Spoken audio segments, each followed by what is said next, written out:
एक गांव में करण नाम का आदमी रहता था। उसके पास 4 एकड़ जमीन और 10 बकरियां थीं।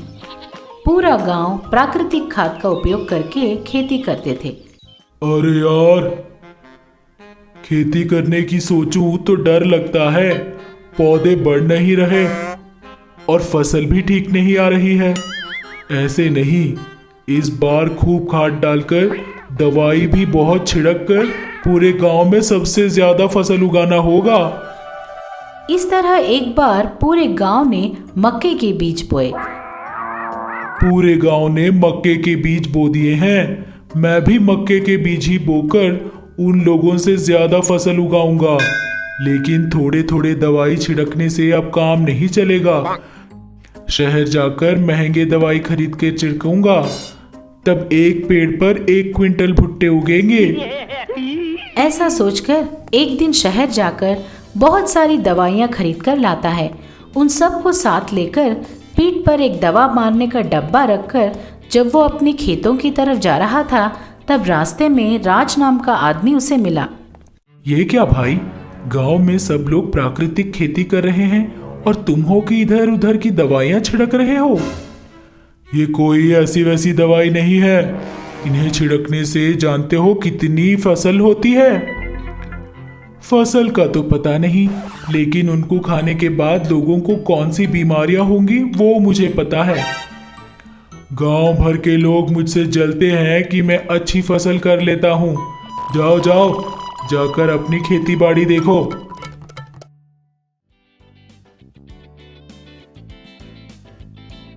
2-3 दिन में ही मेरे पौधे लंबे लंबे हो जाएंगे और एक एक भुट्टा भी बड़ा बड़ा होना चाहिए।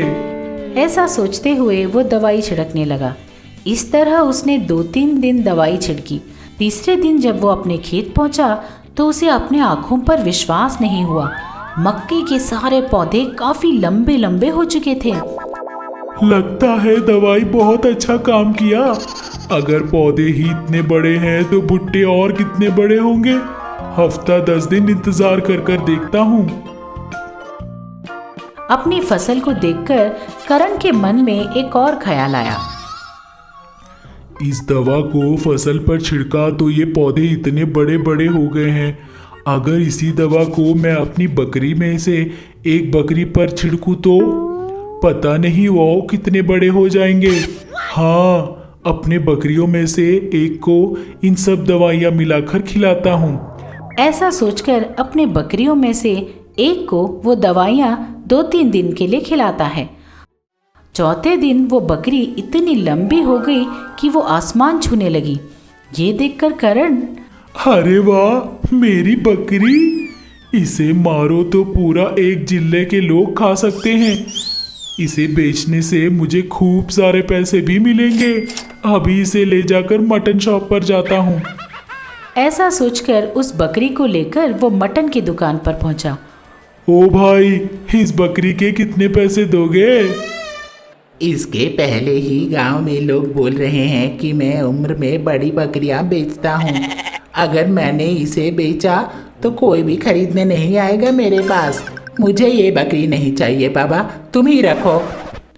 अरे ये क्या, मैंने सोचा था कि पैसे ज्यादा मिलेंगे, लेकिन ये इसे ज्यादा उम्र की बकरी बोल रहा है। अच्छा, इसे शहर ले जाकर बेचना होगा। ऐसा सोचकर उस बकरी को वापस अपने घर ले आया। उसे एक पेड़ से बांधकर वो घर जाकर सो गया। उस रात को उस बड़ी सी बकरी को बहुत भूख लगा। रस्सी तोड़कर लोगों की खेतों में घूमने लगी।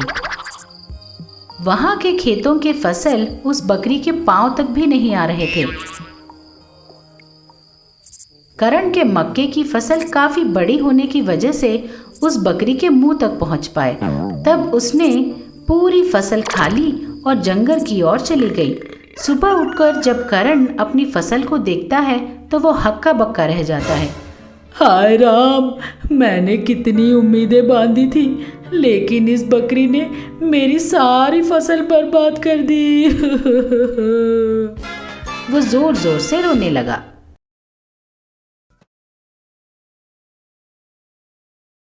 आवारा साइंटिस्ट। एक गांव में वेणु नाम का आदमी रहता था। उसको सब आवारा कहकर पुकारते थे। वह गांव में गुंडे की तरह घूमता था। एक दिन पुलिस उसको अरेस्ट करके जेल ले गई।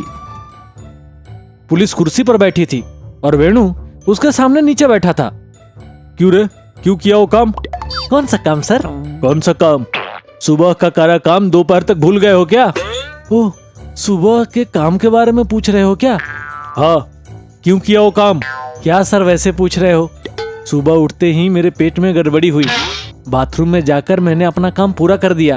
ये सुनते ही पुलिस ने वेणु को खींच के एक चाटा लगाया। अब बताओ, क्यों किया वो काम? शोरूम में नई कार खरीदेंगे तो टेस्ट ड्राइव तो लेंगे ना।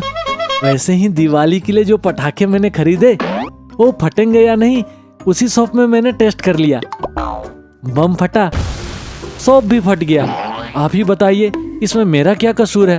तेरी कोई गलती नहीं है रे, कहकर लाठी लेकर पीटने लगा।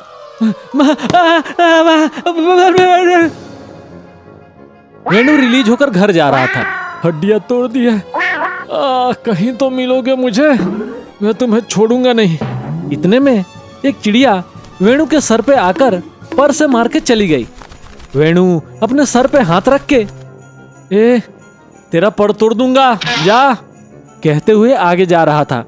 उस चिड़िया ने फिर से आकर उसके सर पे मल विसर्जित कर दिया। छी छी, सर गंदा कर दिया, कहते हुए उस चिड़िया को पकड़ लिया। क्या रे, हट्टे कट्टे आदमी भी मुझसे डर के दूर भागते हैं। तू तो सिर्फ एक चिड़िया है, मेरा ही सर पे मल विसर्जित करेगी क्या? अब मैं करता हूँ देख, तेरे पंख तोड़कर तेरा सर काट के मिर्च लगाकर सलाद बना के खा लूंगा। ऐसे नहीं किया तो मेरा नाम भी वेणु नहीं। कहते हुए उस चिड़िया के पंख पकड़कर गर्दन तोड़ने ही वाला था कि तभी एक आदमी की आवाज आई। अरे नहीं नहीं, उस चिड़िया को कुछ मत करना। वेणु आवाज सुन के मुड़कर देखता है। थोड़ी दूर पे एक सोड्डा बुड्ढी के चश्मे पहना हुआ एक आदमी दिखता है। वो वेणु के पास आकर बोलता है, उस चिड़िया को कुछ मत करना। उस चिड़िया को मैंने रिमोट कंट्रोल से कंट्रोल करके मल विसर्जन करवाया था। क्या? उस रिमोट कंट्रोल से चिड़िया को उड़ाकर मेरे सर पे मल विसर्जन करवाया था? कैसा दिख रहा हूं मैं? अपना मुंह बंद करके चलो, निकलो यहाँ से। इस चिड़िया को आज किसी भी तरह खाना ही होगा। नहीं, उस चिड़िया को मैंने करवाया है, चाहे तो मुझे सजा दे दो। तो फिर चिड़िया की जगह तुम्हें सजा भुगतनी पड़ेगी। ठीक है, चलो फिर मेरे साथ, कहकर उस चिड़िया को छोड़कर साइंटिस्ट को अपने साथ लेकर वहां से जाता है। साइंटिस्ट को एक अंधेरे कमरे में ले जाकर कुर्सी से बांधकर साइंटिस्ट के सामने बैठ जाता है। आसपास के लोग मुझे क्या पुकारते हैं, तुम्हें पता नहीं क्या? नहीं पता। साइको कहते हैं। नाम अच्छा है। साइको नाम नहीं, एक पद है। लोग मुझे इसी पद से पुकारते हैं, साइको। थोड़ी देर पहले क्या कहा तुमने? उस चिड़िया को रिमोट से कंट्रोल करके मुझ पे मल विसर्जित करवाया है। मैं तुझे बेवकूफ लग रहा हूँ क्या? हाँ, क्या? रिमोट कंट्रोल से किया है। ओ सच कह रहा हूँ मैं। कैसे कंट्रोल करते हैं, मुझे बताओ। हाँ देखो, इस हरे बटन को प्रेस करोगे तो ऑन होगा। उतने में वेणु, हाँ बस, मुझे सब कुछ पता है, कहकर साइंटिस्ट के हाथ से रिमोट छीन लेता है। ठहरो, मैं आपका काम करता हूँ, कहते हुए उस रिमोट को ऑन करके एक चिड़िया को बुलाता है। उस चिड़िया से सबको भौंकवाने लगता है। चिड़िया सबके ऊपर जाकर चोंच से भौंकने लगी। सब उस चिड़िया से दूर भागने लगे। तभी वेणु के स्टेशन में मारता हुआ पुलिस दिखा। क्या हुआ, क्यों भाग रहे हो? अरे रुक जाओ, रुक जाओ। सही समय पर आए हो। मुझे स्टेशन में डालकर पीटे हो ना, अब मैं तुम्हारे साथ क्या करता हूँ देख लेना। सोचते हुए आसपास के बहुत सारी चिड़ियाओं को बुलाया। उन चिड़ियाओं को पुलिस को भेजकर भौंकने लगवाना चाहकर रिमोट ऑपरेट किया, लेकिन उस रिमोट की बैटरी डाउन हो गई। अब चिड़िया कंट्रोल नहीं हो रही थी। ओहो, क्या हो गया? आहा, कहते हुए उस रिमोट को अपने मन में जैसा चाहे वैसे चला रहा था। सारी चिड़िया वेणु के ऊपर मल विसर्जित कर रही थी। यह देखकर सब हंस रहे थे।